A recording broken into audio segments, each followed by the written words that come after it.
building on the campus of Walla Walla University that appears to be important, but no one really knows what it is.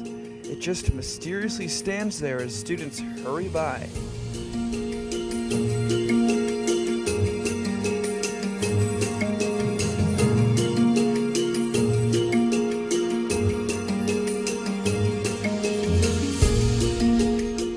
But we are here to remove that mystery and get to the bottom of this enigma of a building.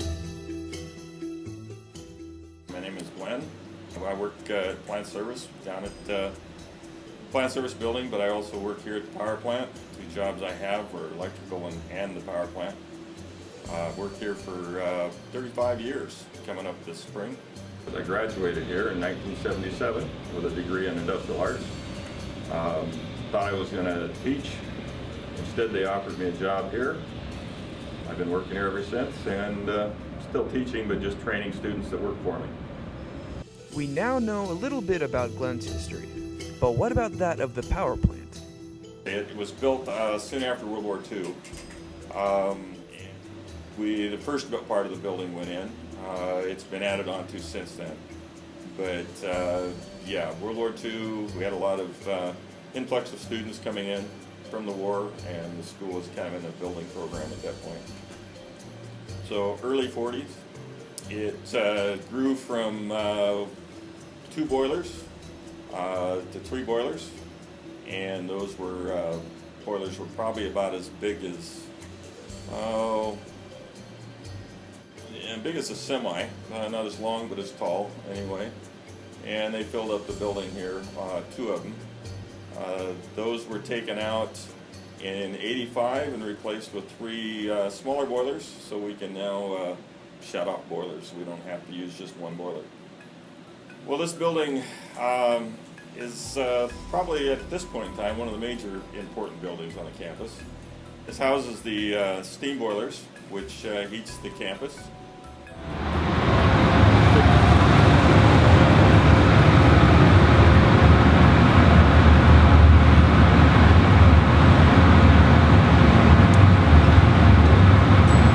That's your utility bill at work, what that is. This is our small boiler. We have a number of high pressure loads, and also houses 2 of the main chilled water chillers. These chillers are what cool the campus in the spring, fall, and summer. And right now we're doing some work on preventive maintenance work on it. Getting ready again for next spring. If the building wasn't here, we would have to have distributed systems, which means you'd end up with a boiler plant or a boiler room in each building, or we'd be on natural gas separately.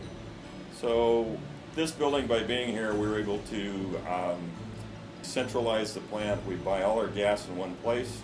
Allows us to buy it through a broker rather than going through, say, like natural gas company locally, and that saves us a lot of money.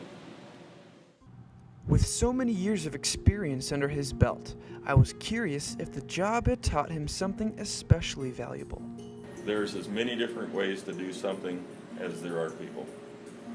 But when you realize that there's more than one way to do it, and as long as there's lots of right ways and you let that freedom go, everybody tends to be a lot happier.